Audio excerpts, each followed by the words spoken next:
Pemprov DKI Jakarta mengklaim rumah warga di sepanjang tepian waduk merupakan hunian liar dan tidak berizin.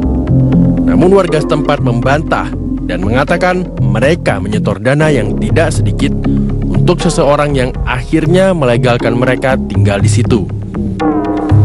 Biaya pengurusannya bisa mencapai 2 hingga 3 juta rupiah per orang untuk mendirikan sebuah hunian semi permanen. Beli dari siapa dulu? Pengacara, Haji Sunardi, ya, orangnya diselipin. Oh, lu gimana bisa cerita didatangin orang pengacara tuh? Kok di sini banyak pengacara, makanya nggak juga. Pernah patok saudara mati. Riwayatnya Masya Allah beneran. Dia berang hukum dan hukum parah tapi akhirnya dia yang naik ke atas kali itu. Kisruh upaya normalisasi Waduk Pluit hingga kini belum selesai. Apakah benar dugaan yang menyebutkan bahwa ada oknum-oknum tertentu yang bermain dan ingin mengambil keuntungan dari situasi ini, sehingga membuat warga setempat sulit direlokasi dari Waduk Pluit ini? Dari Jakarta, Zaki Hekal, Rohmat Nurwijaya, Metro TV.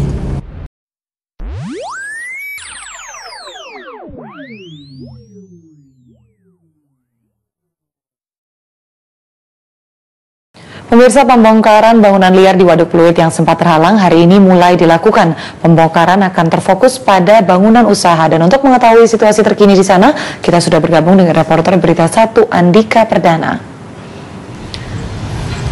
Andika, saat ini sudah sejauh mana pembongkaran yang dilakukan di tempat Anda berada sekarang, Andika? Ya, Amanda, untuk penanggulangan banjir Jakarta, pemerintah Jakarta terus melakukan normalisasi Waduk Pluit, dan salah satu bangunan usaha yang ditertibkan hari ini adalah sebuah lapangan futsal yang kami berdiri tepat di atas. Lapangan futsal ini berada di bantaran Waduk Pluit, Jakarta Utara.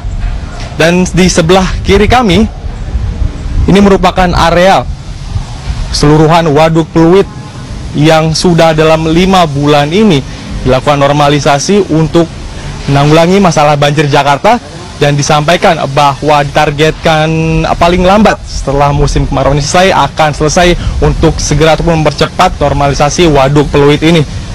Dan memang beberapa bangunan usaha ataupun pertokoan berada ataupun dibangun di atas bantaran Waduk Pluit, tentunya ini melanggar aturan, dan di mana ini juga dimiliki oleh pemerintah DKI Jakarta. Dan tadi juga dalam proses yang disampaikan oleh pemerintah Jakarta dan juga merupakan bagian sosialisasi terhadap warga di Pluit ini, disampaikan bahwa mereka masih menunggu dan menanti dari informasi tambahan ataupun detail kemana mereka akan dipindahkan jika nanti ikut menjadi warga yang ditertibkan rumahnya. Mereka masih menanti juga keterangan dan kepastian kapankah penerimaan akan dilakukan, dan kami pun kini masih menanti informasi lanjutan kapankah rumah-rumah warga juga akan ditertibkan. Dan tadi kepala proyek dari normalisasi Waduk Pluit ini menyampaikan bahwa upaya-upaya terus dilakukan juga, dan termasuk juga memang ini sudah lapangan futsal ini sudah ditertibkan kurang lebih 40% dan akan segera dilakukan ataupun diselesaikan untuk menertibkan tanah yang bebas dari bangunan di bantaran Waduk Pluit ini. Amanda? Baik, terima kasih atas laporan Anda. Andika Perdana melaporkan langsung dari Waduk Pluit, pemirsa. Pemprov DKI Jakarta hari ini menggelar rapat terkait pembongkaran bangunan liar di sejumlah lokasi. Pemprov DKI akan tetap konsisten melakukan pembongkaran demi penataan ulang dan normalisasi lahan. Menurut Wakil Gubernur DKI Jakarta Basuki Cahayapurnama, tindakan warga yang menduduki lahan pemerintah adalah melanggar hukum. Ahok khawatir masalah ini akan berlarut-larut apabila terus dibiarkan. Ahok juga mengatakan normalisasi fungsi lahan menjadi prioritas untuk mengatasi masalah banjir Jakarta. Ahok juga menegaskan tidak akan ada uang kerohiman karena warga membangun tempat tinggalnya secara swadaya.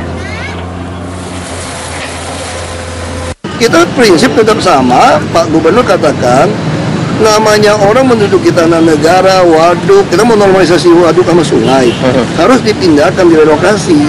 Tapi kita sediakan rumah, tapi masalahnya tidak ketemu deal dengan mereka dari Januari. Mereka menuntut ganti tanah 3 juta.